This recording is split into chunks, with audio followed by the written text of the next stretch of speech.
मेरा नाम दीप्ति है। हम लोग गांव में रहते थे और हमारी ज़िंदगी बहुत ही सिंपल सी थी। मेरी उम्र अभी 16 साल थी जब मेरे पिताजी इस दुनिया से हमें छोड़कर चले गए थे।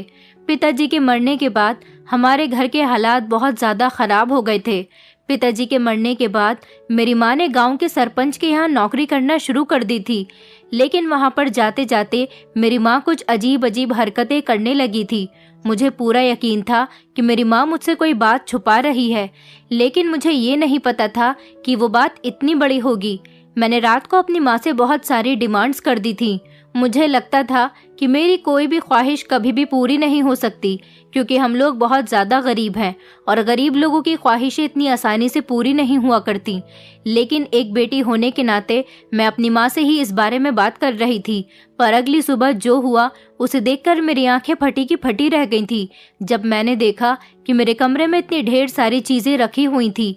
ये सारी वही सब चीज़ें थी जो मैंने अपनी माँ से मांगी थी, लेकिन मेरी माँ ये सब कुछ कहाँ से ला सकती थी? वो तो लोगों के घरों में काम किया करती थी, और जब से ये सब कुछ हो रहा था तब से मेरी माँ की हरकतें भी बदलती चली जा रही थी। एक दिन मैंने यही सब जानने के लिए उनका पीछा करने की कोशिश की और उनको पकड़ लिया था। ये देखकर वो भी हैरान रह गई थी, क्योंकि मैं उनकी सच्चाई को जानना चाहती थी। उसके बाद उन्होंने मुझे एक ऐसी बात बताई जिसे सुनकर मेरे होश उड़ गए थे और मुझे अपने कानों पर विश्वास नहीं रहा था। ऐसा लग रहा था जैसे मैं कोई सपना देख रही हूँ, क्योंकि उन्होंने मुझसे कहा था कि मेरे पिताजी वेद थे।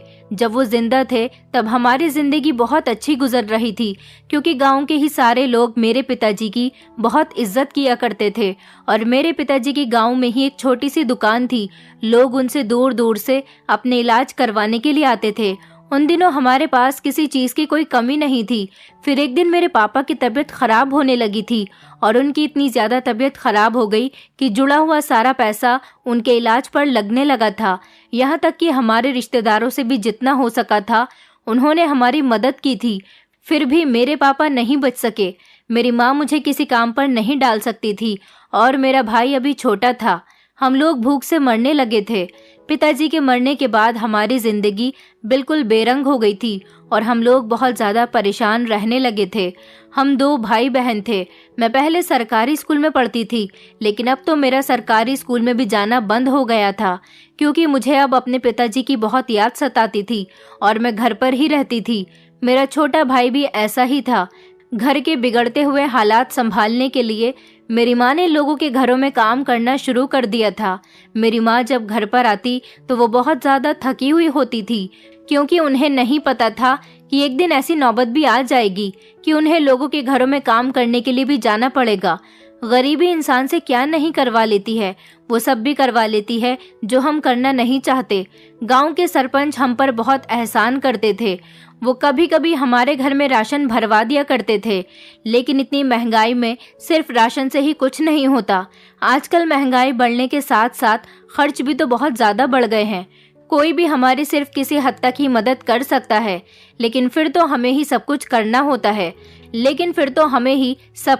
होता है। मेरी माँ बड़ी मेहनत से लोगों के घरों में काम करती थी और पैसे लेकर आती थी। कुछ लोग तो उनको खाना भी दे दिया करते थे। जब मेरे पापा जिंदा थे तो वो हमारे गांव के बहुत बड़े वैद्य थे। मेरी माँ भी उनके साथ दवाइयाँ बनाया करती थी। पिताजी के साथ साथ मेरी माँ भी बहुत समझदार हो गई थी, लेकिन पिताजी के जाने के बाद वो बिल्कुल टूटकर रह गई थी। ऊपर से घर की सारी जिम्मेदारी और बच्चों की जिम्मेदारी। पिताजी सब कुछ उन अकेली पर ही छोड़कर चले गए थे। लेकिन एक अजीब बात ये भी थी कि मेरे पिताजी के मरने के बाद कुछ लोगों ने मेरे पिताजी पर आरोप लगाया था कि वो गलत दवाइयां बनाकर लोगों का इलाज कर रहे थे, क्योंकि उन लोगों को मेरे पिताजी की दुकान खाली करवानी थी, जो कि गांव के बिल्कुल बीच में थी, और उस दुकान को काफी सारे लोग ऐसे थे जो खरीदना चाह रहे थे, लेकिन जीते जी मेरे पिताजी ने उनको वो दुकान नहीं बेची थी।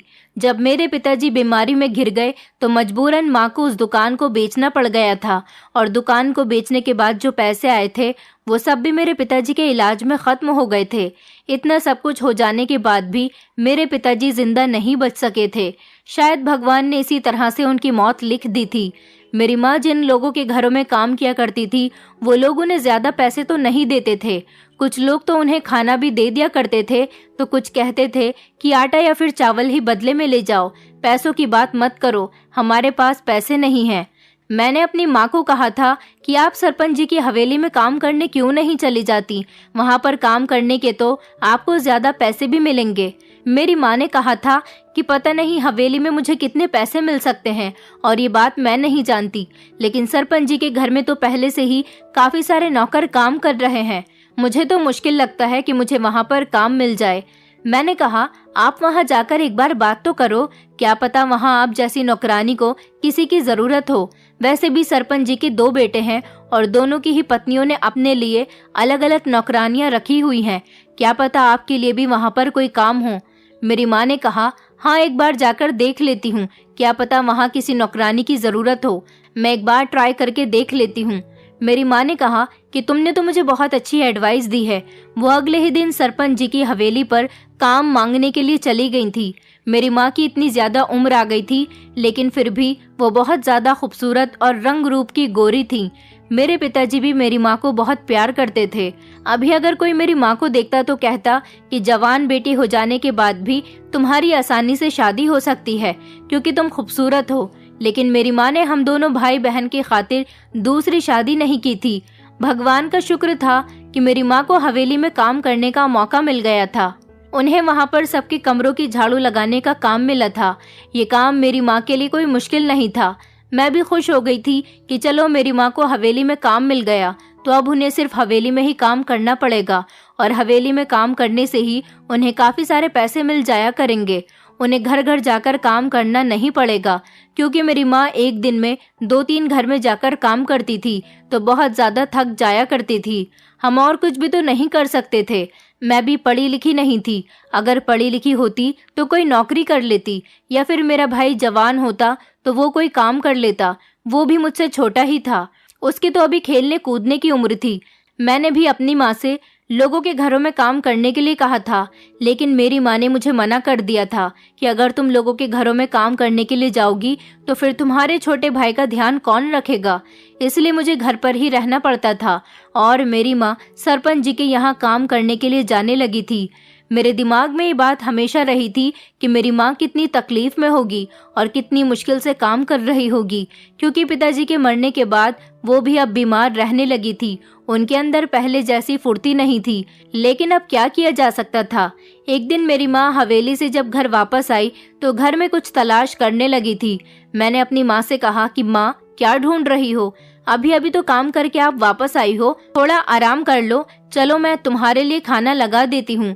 लेकिन मेरी माँ ने कहा कि तुम जाओ, मैं अभी थोड़ी देर में खाना खाऊंगी, और वो फिर से कुछ ढूंढने में लग गई थी। मैं वहीं पर खड़ी हुई अपनी माँ को देख रही थी। फिर उन्होंने मेरी तरफ देखकर कहा कि तुम्हारे पिताजी का एक पुराना सा डब्बा पड़ा हुआ था, जब उन्होंने दुकान खाली करवाई थी तब वो उस सामान में आया था, वो कहाँ है, मैं उसी को तलाश कर रही हूँ। मैंने कहा माँ आप उस पुराने डब्बे का क्या करोगी। माँ कहने लगी कि बस मुझे जरूरत है, तुम मेरी मदद करो उसको ढूंढने में। माँ मुझे बहुत जल्दी में लग रही थी और बहुत ज्यादा परेशान लग रही थी। वो डब्बा मैंने भी देखा जरूर था, लेकिन ना जाने कहाँ चला गया था। वो लोहे का एक बड़ा सा डब्बा था, उसके अंदर मेरे पिताजी की दवाइयाँ रखी हुई होती थी, और वो डब्बा उनकी दुकान से आया था जिसमें वो लोगों का इलाज किया करते थे। थोड़ी देर के बाद वो डब्बा मिल गया तो मेरी माँ को सुकून मिल गया था, लेकिन उन्होंने मुझे बताया नहीं कि वो इस डब्बे को क्यों ढूंढ रही थी।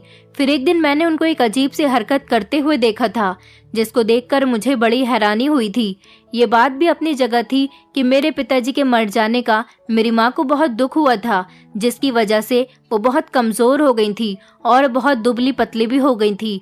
हालांकि मेरी माँ पिताजी के सामने हट्टी कट्टी, खूबसूरत और मोटी ताजी थी, लेकिन जब से उनकी मौत हुई थी मेरी माँ का रंग दब गया था और वो बहुत ज्यादा कमजोर भी हो गई थी, और तो और दिन ब दिन उनका रंग भी काला पड़ने लगा था। शायद ऐसा इसलिए था क्योंकि वो लोगों के घरों में काम किया करती थी और अपने ऊपर बिल्कुल ध्यान नहीं दे रही थी। जिस औरत का पति मर जाता है और घर की सारी जिम्मेदारियां और बच्चों की जिम्मेदारियां उस पर आ जाती हैं, तो फिर वो कहाँ अपने ऊपर ध्यान दे पाती है।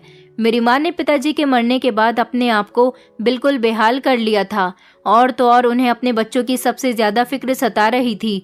अब मेरी माँ पिताजी के मर जाने पर शोक तो नहीं मना सकती थी, सिर्फ गम ही कर सकती थी, क्योंकि उनके पास बच्चे थे और उन्हें ही अपने बच्चों को संभालना भी था। मैंने देखा था कि मेरी माँ कमरे में गई थी। उन्होंने मुझसे कहा था कि मैं नहाकर आती हूँ, उसके बाद मुझे हवेली पर काम करने के लिए जाना है। हमारे घर में 2 कमरे थे, एक कमरा मेरी माँ और पिताजी का था और एक कमरे में हम 2 भाई बहन रहते थे। जिस दिन से पिताजी की मौत हुई थी, हम दोनों भाई बहन माँ के साथ ही सो रहे थे। माँ के कमरे की खिड़की टूटी हुई थी। जब मैं खिड़की के पास से गुजरी तो मेरी माँ कमरे के अंदर शीशे के पास खड़ी हुई कुछ कर रही थी। मुझे नजर आ गया था, लेकिन ये देखकर मैं हैरान रह गई थी कि उन्होंने अपने चेहरे के ऊपर एक अजीब तरह का लेप लगाया हुआ था और फिर वो उसको अपने हाथ पैर, कमर और गर्दन पर भी लगा रही थी। मैं हैरान रह गई कि मेरी माँ ये क्या कर रही है। मैंने उनसे इस बारे में पूछना चाहा था, लेकिन फिर कुछ सोचकर मैंने उनसे पूछा नहीं। वो फिर थोड़ी देर के बाद बाथरूम में नहाने के लिए चली गईं। जब बाथरूम से बाहर आई तो उनका रंग अजीब तरह से ग्लो कर रहा था। उसके बाद वो काम पर चली गईं। उस दिन के बाद से ही मैं इस ताक में लगी रही कि मेरी माँ आखिर अपने हाथ पैरों और मुंह पर ऐसा कौन सा लेप लगा रही थी और उन्हें इसको लगाने की क्या जरूरत पड़ गई थी।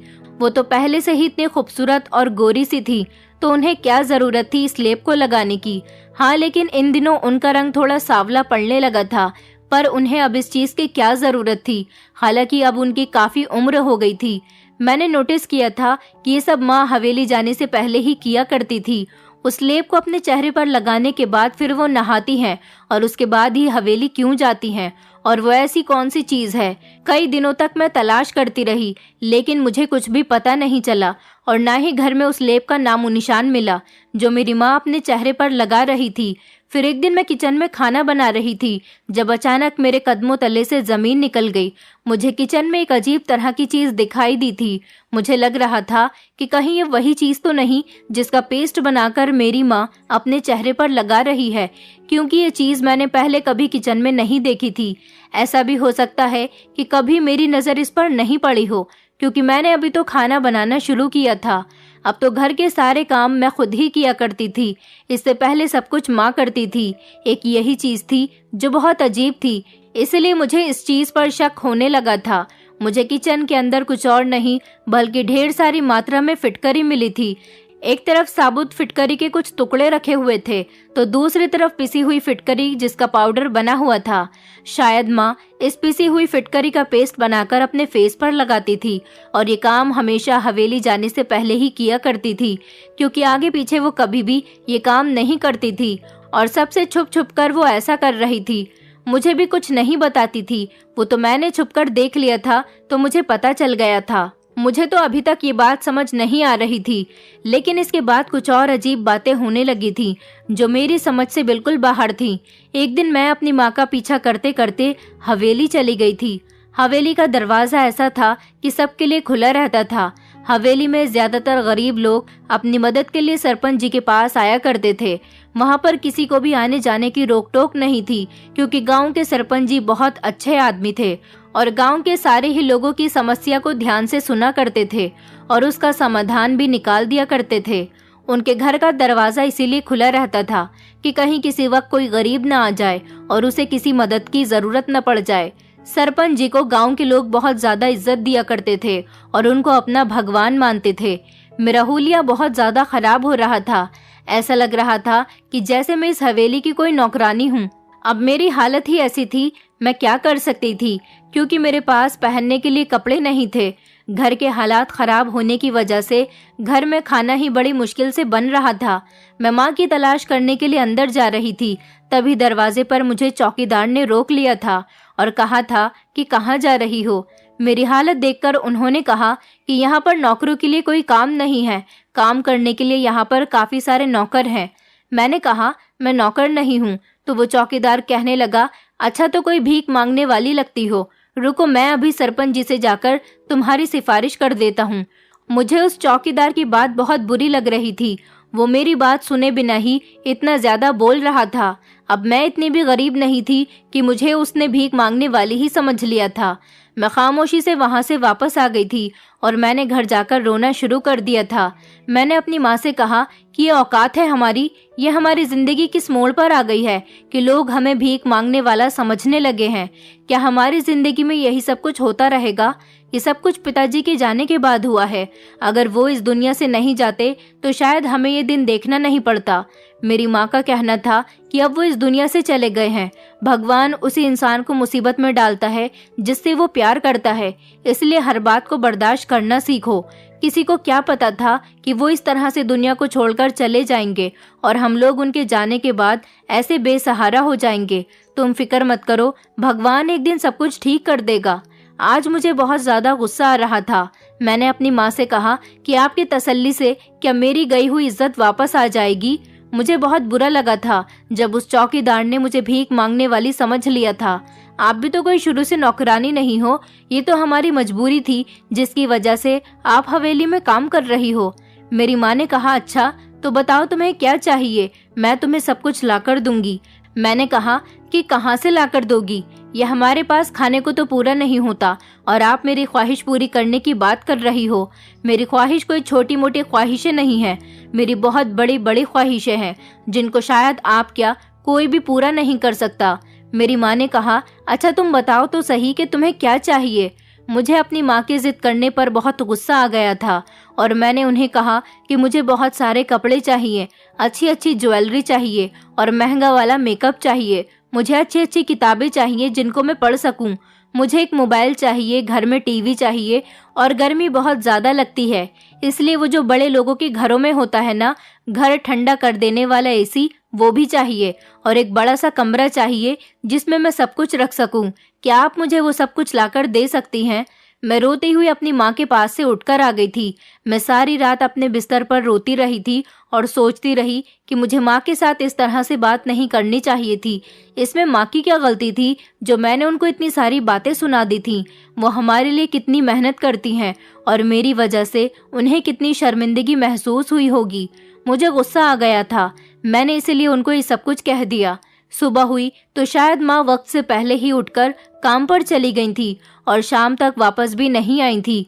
काफी देर हो चुकी थी। मैं अपनी माँ के घर आने का इंतजार कर रही थी। सोचा कि हवेली जाकर उनको बुला लाती हूँ। हवेली हमारे घर से थोड़ी ही दूर थी, लेकिन थी तो गांव के अंदर ही। पर अगर मैं जाती तो मेरा छोटा भाई भी मेरे पीछे पीछे चलने लग जाता, क्योंकि वैसे भी बहुत ज्यादा शरारती था। मैं माँ के घर आने का इंतजार करती रही और अचानक से मेरी आंख लग गई। जब आंख खुली तो माँ घर आ चुकी थी और किचन में खड़ी होकर खाना पका रही थी। मैंने कहा कि आप क्यों खाना बना रही हो? सारे दिन की थकी हुई आई हो, मैं खुद ही खाना बना लेती हूँ। मेरी माँ ने कहा, नहीं, मैं खाना खुद बना लूंगी और आज तुम्हारी पसंद का ही खाना बना रही हूँ। तुम जरा जाओ और जाकर अपने वाले कमरे में देखो, मैंने वहाँ तुम्हारे लिए कुछ रखा है। हमारे घर में 2 ही कमरे थे, हम तो माँ के साथ ही सो रहे थे, इसलिए हम दोनों भाई बहन वाला कमरा काफी दिनों से बंद पड़ा हुआ था। माँ मुझे उस कमरे में जाने का कह रही थी। पिताजी के मरने के बाद से ही हम दोनों भाई बहन अपने उस कमरे में नहीं गए थे, हमेशा माँ के साथ ही रहते थे और रात को भी माँ के साथ ही सोया करते थे। ये उन दिनों की बात है जब पिताजी जिंदा थे और हम दोनों भाई बहन एक कमरे में ही सोते थे और रात को माँ पिताजी हमें बार बार देखने के लिए आते रहते थे कि हम दोनों सो गए हैं या नहीं, क्योंकि हम दोनों भाई बहन आपस में बहुत लड़ाई झगड़ा भी करते थे। पिताजी के मरने के बाद से ही हमने उस कमरे में जाना छोड़ दिया था, क्योंकि हम लोगों के लिए कमरा ही काफी था। मैंने माँ से कहा, वहाँ पर क्या रखा है आपने मेरे लिए? उन्होंने कहा कि तुम खुद ही जाकर देख लो। उनके चेहरे पर हल्की सी मुस्कुराहट भी थी, जिसकी वजह मुझे कुछ समझ नहीं आ रही थी। जब मैं उस कमरे में दाखिल हुई तो मेरे पैरों तले से जमीन निकल गई थी और मुझे यकीन नहीं आ रहा था कि मेरी आंखों के सामने ये क्या पड़ा हुआ था। वो वही सारी चीजें जो मैंने अपनी जुबान से गुस्से में अपनी माँ से मांगी थी। मैंने उनसे कहा था कि मुझे बहुत सारे कपड़े, ज्वेलरी, मोबाइल, महंगा वाला मेकअप, जूते और कमरे में लगा हुआ एसी और महंगा वाला फर्नीचर, ये सारा सामान चाहिए था। महंगा वाला टीवी जिसमें मैं फिल्में देख सकती थी, एक अच्छा सा मेकअप बॉक्स, बहुत सारे डिजाइनर कपड़े जिन्हें पहनकर मैं बहुत खूबसूरत लगने वाली थी और उस पूरे कमरे को भी अच्छे तरीके से साफ कर दिया गया था। यहाँ तक कि कमरे के अंदर अच्छा और महंगा फर्नीचर पड़ा हुआ था। ये कमरा बिल्कुल बदला हुआ लग रहा था और बेड पर अच्छा सा बिस्तर भी लगा हुआ था। ये सारा सामान बहुत ही ज्यादा खूबसूरत था। पर्दे भी लगे हुए थे। शायद आज वो सारा दिन यही करती रही थी और ये सारा सामान लेने के लिए शहर गई हुई थी, क्योंकि इस सामान में कोई भी चीज हमारे गांव की नहीं थी। वैसे भी ऐसी चीजें हमारे गांव में नहीं मिलती थी। मेरी आंखों में ये सब कुछ देखकर खुशी के आंसू आ गए थे। मैं एक ही वक्त में हंसने लगी थी और एक ही वक्त में रोने भी लगी थी। मुझे समझ नहीं आ रहा था कि मैं क्या करूं। कमरे के बाहर भागी तो मेरी माँ सामने ही खड़ी हुई थी। मैं भागकर उनके गले से लग गई थी। मैंने कहा कि आपने मेरे लिए ये सब कुछ किया, आपका बहुत बहुत शुक्रिया, लेकिन आपने ये सब कुछ कैसे किया? मैं चौंक गई थी। मैंने आज बड़े दिनों में अपनी माँ को इतनी करीब से देखा था तो महसूस किया था कि उनका चेहरा काफी ग्लो कर रहा था। शायद ऐसा इसीलिए था क्योंकि वो अपने चेहरे पर कुछ लगा रही थी। मैंने अपनी माँ से कहा, आपने ये सब कुछ कैसे किया? कि आपने किसी से पैसे उधार लिए? मुझे ये सब कुछ नहीं चाहिए। हम इन चीजों को वापस कर देंगे और इन पैसों से घर में राशन भर लेंगे, या फिर आपने जिससे भी उधार लिया है इसको वापस कर देंगे। तब मैं गुस्से में थी, मैंने इसीलिए सब कुछ बोल दिया था। मेरी माँ ने कहा कि कभी तुमने जिंदगी में मुझसे कुछ नहीं मांगा, पहली बार तो तुमने कुछ मांगा था तो इसलिए मैं तुम्हारे लिए लेकर आ गई। तुम मेरी सबसे अच्छी और समझदार बेटी हो। तुमने कभी मुझसे किसी चीज की डिमांड ही नहीं की और पहली बार डिमांड की भी है तो क्या मैं ये सब कुछ वापस कर दूं? ये सब कुछ तुम्हारे लिए है और ये तुम्हारा कमरा है। तुम यहाँ पर रहोगी। तुम्हें और कुछ भी चाहिए हो तो मुझे बता देना। और मैंने किसी से भी पैसे उधार नहीं लिए हैं। मैंने कहा, अगर आपने पैसे उधार नहीं लिए तो फिर ये सब कुछ कैसे किया? मेरी माँ ने कहा कि बस एक काम करो, तुम मुझसे ज्यादा सवाल मत करो, धीरे धीरे सब कुछ ठीक हो जाएगा। मैंने कहा कि हवेली में से तो किसी ने आपकी कोई मदद नहीं की होगी ना? इन दिनों तो वैसे भी सरपंच जी गांव से बाहर गए हुए हैं और उनका कोई बेटा इस तरह से किसी की मदद नहीं करता। एक सरपंच जी ही हैं जो सबकी मदद कर देते हैं, और जो सरपंच जी की बहुएं हैं वो तो सारा दिन अपने कमरों में बैठी रहती हैं, किसी से कोई बातचीत ही नहीं करती। उनकी दोनों बहुएं बहुत घमंडी हैं और सबकी बेइज्जती करती रहती हैं। और सरपंच जी के छोटे बेटे की पत्नी के बारे में तो मैंने सुना है कि वो इतना ज्यादा गुस्सा करती है कि पागलों जैसी हरकतें करने लगी है और घर का सामान भी तोड़ती रहती है, सारी हवेली में शोर मचाती है। सारे गांव को ये बात पता चल गई है कि सरपंच जी के छोटे बेटे की पत्नी पागलों जैसी हरकतें करने लगी है। मुझे गांव में रहने वाली ही मेरी एक सहेली ने बताया था, जबकि जब उसकी नई नई शादी हुई थी तो वो गांव में भी आया करती थी और लोगों से उनकी परेशानी सुनकर उनकी मदद भी किया करती थी। बिल्कुल किसी महारानी की तरह पेश आने के लिए उनकी मदद करती थी। लेकिन अभी तो वो अपने कमरे से ही नहीं निकलती। मेरी माँ ने कहा, हाँ, तुम्हारी सहेली ने तुम्हें बिल्कुल ठीक बताया है, लेकिन ये उसकी अपनी परेशानी है, हमें इससे क्या मतलब। पर वो इतनी बुरी भी नहीं है जितना लोगों ने उसको बना दिया है। वो पहले जैसी जितनी अच्छी थी अभी भी उतनी ही अच्छी है। बस तुम ये समझो कि ना तो मैंने ये पैसे किसी से उधार लिए हैं और ना ही कोई गलत काम किया है, लेकिन तुम्हारे लिए ये सब कुछ लेकर आई हूँ। बस तुम अब खुश रहो और परेशान मत हुआ करो। माँ ने कहा था कि परेशान मत होना, लेकिन परेशान होने की ही तो बात थी, क्योंकि ये सामान हजारों में नहीं बल्कि लाखों में था। और मैं तो जब से पैदा हुई थी तब से मैंने शहर का महंगा महंगा सामान सिर्फ गांव के अमीर लोगों के यहाँ ही देखा हुआ था। हम तो गरीब थे, तो फिर मेरी माँ ये सारा सामान कैसे ले आई? मुझे तो अपने कपड़े ही सब 10-10 हजार वाले लग रहे थे, क्योंकि आजकल तो इतने ज्यादा महंगे कपड़े और रेडीमेड कपड़े सिर्फ शहर में ही मिलते हैं। ये कपड़े किसी बड़े मॉल के लग रहे थे। हम गांव के लोग थे, हम लोग बहुत मामूली और साधारण से कपड़े पहना करते थे और ना ही हमारे घर में इतना ज्यादा सामान था। हम बेड पर भी नहीं सोते थे। मेरी माँ ये बहुत ज्यादा और महंगा वाला फर्नीचर लेकर आई थी। हम लोग जमीन पर ही सोया करते थे और कमरे में एसी की फिटिंग भी करवा दी थी, जिससे मेरा पूरा कमरा ठंडा हो रहा था। इतनी ज्यादा गर्मी थी, लेकिन कमरे में आने के बाद मुझे बिल्कुल भी गर्मी का एहसास नहीं हो रहा था। अब मैं उसी कमरे में रहती थी और दूसरे कमरे में मेरी माँ और मेरा छोटा भाई ही सोया करते थे। यहाँ पर कुछ ऐसा सामान था जो पहले दूसरे वाले कमरे में रखा हुआ था। वो वाला सामान भी माँ ने इसी कमरे में रख दिया था। हमारे घर में एक संदूक था। मेरी माँ हमेशा संदूक को ताला लगाकर रखती थी और जब से उन्होंने हवेली में काम करना शुरू किया था तभी से उस संदूक को बार बार खोलती थी और बंद करती थी। न जाने उस संदूक के अंदर क्या रखा हुआ था। इस गांव में मेरी बुआ भी रहा करती थी, जो मेरे पिताजी से बड़ी थी। एक दिन मैं उनसे मिलने उनके घर चली गई। वो मेरी माँ को अच्छा नहीं समझती थी, लेकिन हम दोनों बहन भाई से थोड़ा बहुत प्यार कर लिया करती थी। जब मैं बुआ के घर गई थी तो मैंने अपनी माँ के लाए हुए नए और महंगे वाले कपड़े पहन लिए थे और वही वाला मेकअप भी इस्तेमाल किया था। हाथ में मोबाइल भी ले लिया था। मैं बहुत ज्यादा खूबसूरत लग रही थी। वहाँ पर मेरी बुआ की कुछ बेटियां भी थीं जो मुझे देखकर हैरान रह गई थी। मेरी बुआ की बेटियां तो मुझे देखकर जैसे जल भुनकर राख हो गई थी और मेरी बुआ भी हैरान रह गई थी। उन्होंने कहा कि इतने अच्छे और खूबसूरत कपड़े तुम्हारे पास कहाँ से आए हैं? ये तो बहुत महंगे लगते हैं। तुम्हारी माँ तो लोगों के यहाँ काम करती है। अच्छा, किसी ने भीख के तौर पर दे दिए होंगे। मैंने कहा, जी नहीं बुआ, किसी ने भी किसी तौर पर नहीं दिए, बाजार से लिए हैं और बिल्कुल नए हैं। बल्कि मेरी माँ तो इस शहर से जाकर लेकर आई है। मैं भी तो इंसान थी, मेरे अंदर भी तो बचपन से कुछ ऐसी ख्वाहिशें थी जो कि पूरी नहीं हो पाई थी और जिनको अब मैं पूरा करना चाहती थी। मैं उनको बढ़ चढ़कर सब कुछ बता रही थी कि मेरी माँ मेरे लिए क्या क्या लेकर आई है और सारे ही सामान के बारे में उनको बता दिया था। वो लोग तो मेरी बातें सुनकर हैरान रह गई थी और उनके मुंह खुले के खुले रह गए थे। मेरी बुआ की बेटी जब वहां से उठकर चली गई तो मेरी बुआ ने कहा, देखो तुम्हारी माँ कोई उल्टा सीधा काम तो नहीं कर रही। मैंने कहा कि आपका क्या मतलब है बुआ जी, आप ये कैसी बातें कर रही हो? उन्होंने कहा, देखो मेरा भाई इस दुनिया से चला गया है, लेकिन तुम मेरे भाई की अमानत हो। तुम दोनों भाई बहन मेरे भाई की आखिरी निशानी हो और तुम्हारी माँ तो पहले से ही इतनी ज्यादा खूबसूरत थी। बस भाई के मर जाने के बाद तुम्हारी माँ का थोड़ा रंग सांवला पड़ गया था और उसके चेहरे पर झुर्रियाँ भी आने लगी थी, लेकिन वो अभी भी खूबसूरत है। क्या पता वो कोई उल्टा सीधा काम करती हो, वरना इतने सारे पैसे कहाँ से लेकर आएगी? अब तुम भी कोई बच्ची नहीं रही हो, 16 साल की हो गई हो। तुम्हारी उम्र में तुम्हारी माँ की शादी हो गई थी, क्योंकि हमारे गांव में कम उम्र की ही लड़कियों की शादियां हो जाया करती हैं। तुम्हें पता है कि उल्टे सीधे काम क्या होते हैं, और फिर औरत के लिए गलत तरीके से पैसे कमाना बहुत ज्यादा आसान होता है और ईमानदारी से पैसे कमाना बहुत मुश्किल है।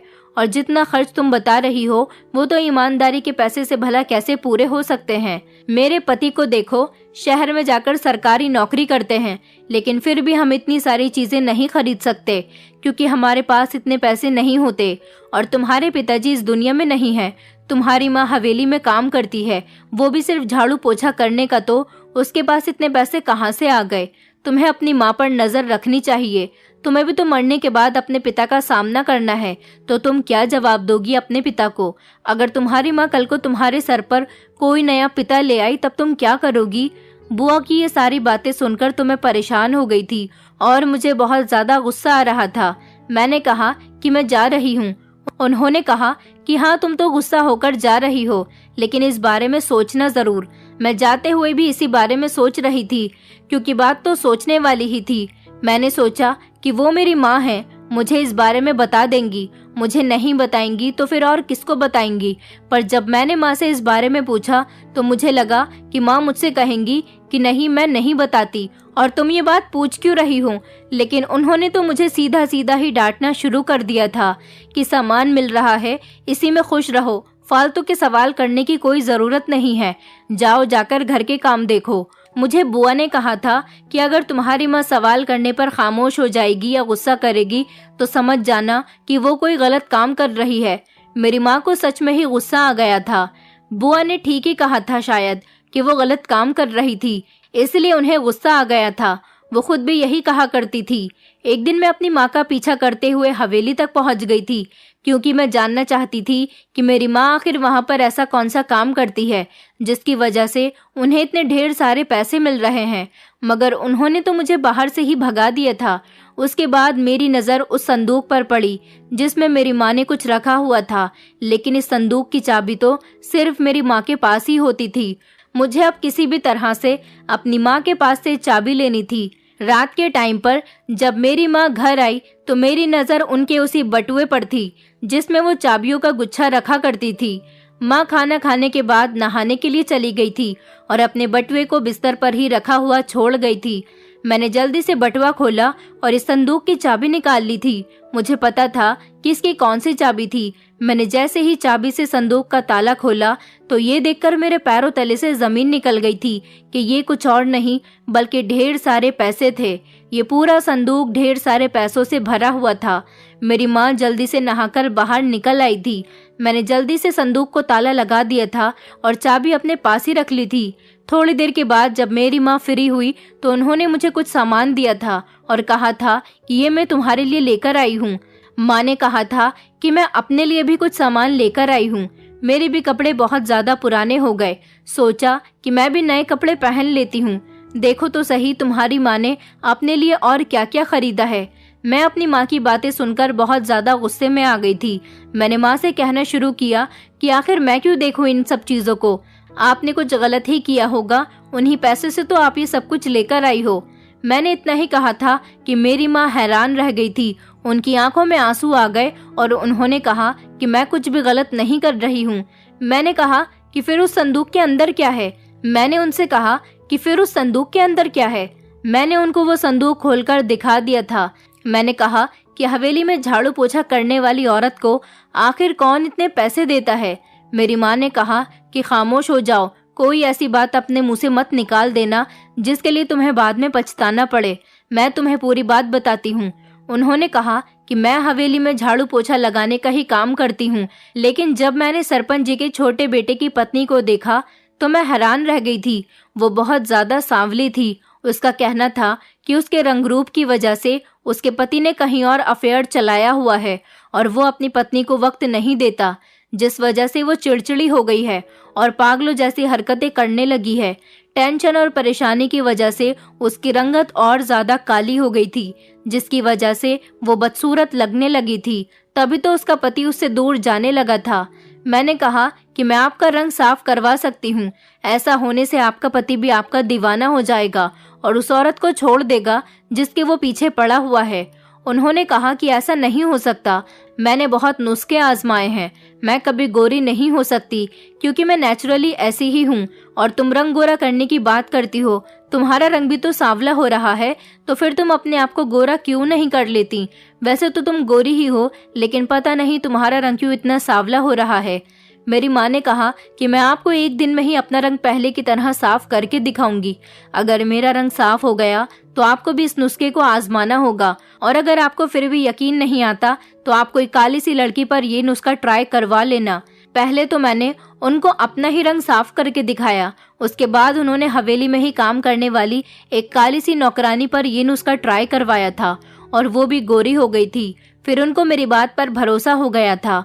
अब वो इस नुस्खे को अपने ऊपर ट्राई करवाना चाहती थी। मैंने कहा लेकिन आपको इस नुस्खे को अपने ऊपर ट्राई करने की मुंहमांगी कीमत मुझे देनी होगी। उन्होंने मुझसे कहा कि जो तुम मांगोगी मैं तुम्हें वो देने के लिए तैयार हूँ। और फिर मैंने तुम्हारे पिताजी के बनाई हुई एक दवाई, जिसको वो अपनी दुकान में बेचा करते थे, वो उनके हाथ की बनी हुई दवाई एक डिब्बे में रखी हुई थी। मैं वही डिब्बा तलाश करने लगी थी। वो दवाई फिटकरी से बनी हुई थी, इसलिए मैंने बहुत सारी फिटकरी लाकर रख ली थी और उसका पाउडर बना लिया था। तुम्हारे पिताजी की बनाई हुई इस दवाई में फिटकरी का पाउडर मिलाकर उसका पेस्ट बना लेने से चेहरे पर लगाने से चेहरे पर बहुत ज्यादा ग्लो आ जाता है, जिससे शरीर का सारा सांवलापन और कालापन कट जाता है और खत्म हो जाता है। 2 घंटे तक इस पेस्ट को अपने शरीर के ऊपरी हिस्से को, जिसको आप गोरा करना चाहते हो, वहां पर लगाने के बाद ठंडे पानी से धो लिया जाए तो धीरे धीरे वही हिस्सा साफ होने लगता है। इसलिए मैं मालकिन को दिखाने के लिए अपने ऊपर भी इस नुस्खे को ट्राई किया करती थी और हवेली जाने से पहले मैं उस लेप को अपने चेहरे और बाकी के शरीर के हिस्सों पर भी लगा लेती थी, ताकि मेरा चेहरा भी ग्लो करने लगे और साफ हो जाए, क्योंकि मेरा ज्यादातर टाइम तो हवेली में ही गुजरता था। और देखो मैं तुम्हारे सामने हूँ, अब मेरा रंग पहले की तरह नॉर्मल हो गया है और मेरे चेहरे से झुर्रियां भी गायब हो गईं, जो कि तुम्हारे पिता के मरने के बाद आ गई थी। तुम्हारे पिताजी एक जाने माने वैद्य थे और उनके पास काफी सारी ऐसी दवाइयां थीं जो शहर के बड़े बड़े डॉक्टर्स के पास भी नहीं होती। मैं तुम्हारे पिता के साथ मिलकर उनकी दुकान पर ले जाने की कुछ दवाइयां बनाती थी, इसलिए मुझे इस बारे में पता था। अब मालकिन का रंग काफी हद तक बेहतर हो गया है और वो बदसूरत से खूबसूरत दिखने लगी है, और इसीलिए उन्होंने मुझे खुश होकर बहुत सारे पैसे दिए। थोड़े पैसे मैंने उनसे पहले ही ले लिए थे, जिससे मैं तुम्हारा वो सारा सामान लेकर आई थी, और ये पैसे मुझे अभी कुछ दिन पहले ही दिए हैं। मैंने मालकिन से कह दिया है कि अब मैं ये नौकरी नहीं करूंगी, क्योंकि अब मेरे पास काफ़ी सारे पैसे हो गए हैं, इसलिए मुझे नौकरी करने की कोई ज़रूरत नहीं है। उन्होंने भी यही कहा कि मेरा पति भी अब मुझसे इम्प्रेस होने लगा है, क्योंकि मालकिन का रंग काफ़ी हद तक साफ हो गया। मालकिन का भी कहना था कि तुम अब यहाँ से चली जाओ, क्योंकि ये राज राज ही रहना चाहिए। जिस नौकरानी पर उन्होंने ये नुस्खा ट्राई करवाया था, उसको भी उन्होंने मुंह बंद करने के पैसे देकर शहर भेज दिया। वो अपनी जिंदगी अच्छे तरीके से गुजार रही है। मालकिन ने मुझसे भी कहा था कि तुम भी पैसे मिलते ही यहाँ से नौकरी छोड़ देना, क्योंकि मैं नहीं चाहती कि मेरा ये राज और किसी को पता चले। अब भगवान का दिया हुआ मेरे पास सब कुछ है, बहुत सारे पैसे हैं और घर में भी हर चीज़ मौजूद है, इसलिए अब मुझे नौकरी करने की कोई ज़रूरत नहीं। हम उन पैसों से गांव में एक दुकान खोलेंगे और शहर से कुछ सामान लाकर रख लेंगे और उसे महंगे दामों पर बेचेंगे। मैं इस बात पर हैरान रह गई। मुझे मेरी माँ ने बताया कि मालकिन को तो उनके पति ने फिर से वक्त देना शुरू कर दिया, क्योंकि अब वो बहुत ज़्यादा खूबसूरत हो गई हैं। वो अपनी ज़िंदगी में बहुत ज़्यादा खुश हैं, इसलिए उन्होंने मुझे खुश होकर बहुत सारे पैसे दे दिए। मैंने अपनी माँ से माफ़ी मांगी थी और कहा था कि मैं बुआ के कहने में आ गई थी। मेरी माँ ने कहा, लोगों को तो जलन होती है, कोई भी किसी की कामयाबी से खुश नहीं होता, बल्कि जलने लग जाता है। हमने घर में ही एक दुकान खोल ली थी, जिसमें हम शहर से सामान लाया करते थे और उसको यहाँ पर महंगे दामों में बेचते थे। लोग हमसे खरीद लेते थे, क्योंकि शहर जाने में भी तो काफ़ी किराया लगता था, तो लोग आसानी से खरीद लिया करते थे। हमारी ज़िंदगी बहुत अच्छी गुजर रही है। मुझे अपने पिताजी आज भी बहुत याद आते हैं, क्योंकि मरने के बाद भी उनकी बनाई हुई एक दवाई ने हमारी पूरी ज़िंदगी को बदल कर रख दिया है। दोस्तों, उम्मीद करती हूँ आपको हमारी कहानी पसंद आई होगी। कहानी पसंद आई है तो वीडियो को लाइक करें, चैनल पर नए हैं तो चैनल को सब्सक्राइब करें और हाँ, नोटिफिकेशन बेल को ज़रूर दबाएं ताकि अगली अपडेट सबसे पहले आपको मिले।